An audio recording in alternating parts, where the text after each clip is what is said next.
माझी माननीय मुख्यमंत्र्यांना विनंती आहे, याला वेगळा लेखाशीर्ष द्या.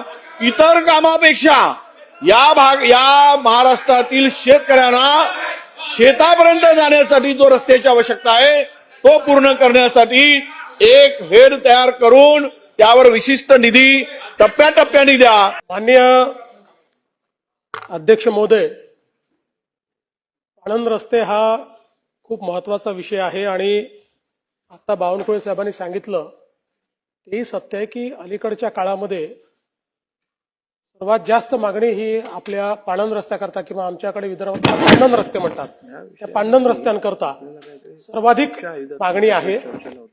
या संदर्भात यापूर्वी देखील वेगवेगळ्या योजना आपण केल्या. त्यातल्या काही योजना काही जिल्ह्यांमध्ये यशस्वी झाल्या कारण त्या ठिकाणी मजुरांची अवेलेबिलिटी होती, काही जिल्ह्यांमध्ये नव्हती, त्यामुळे त्या होऊ शकल्या नाहीत.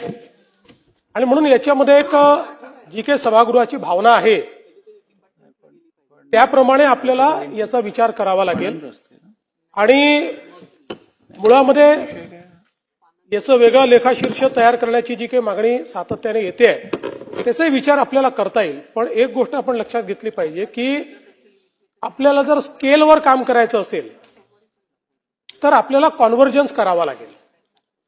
ज्या ज्या सोर्सेसमधनं पैसे उपलब्ध आहेत त्या सोर्सेसमधनं घेतले तर जे सुमित वानखडे म्हणाले की 5 वर्षात तुम्ही पूर्ण करणार का, तर हे 5 वर्षात जर पूर्ण करायचं असेल तर त्या सगळ्या याच्यातनं आपल्याला कॉन्व्हर्जन्स करावा लागेल.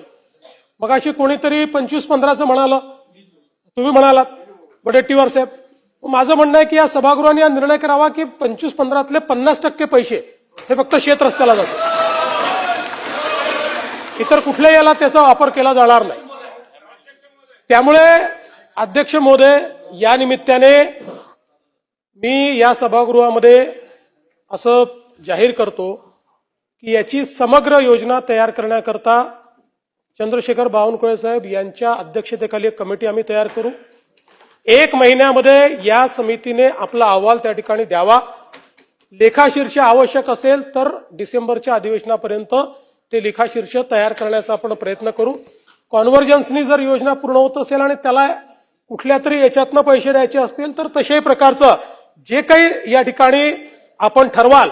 पण या समितीने पुढच्या 5 वर्षामध्ये राज्यातले सगळे पाणंद रस्ते हे त्या ठिकाणी शेतकऱ्यांना त्यांच्या मालाची आवाजाही करता येईल या दृष्टीनं मजबूत करणे याकरता उपाययोजना सुचवावी आणि 1 महिन्यात त्याचा अहवाल शासनाला सादर करावा.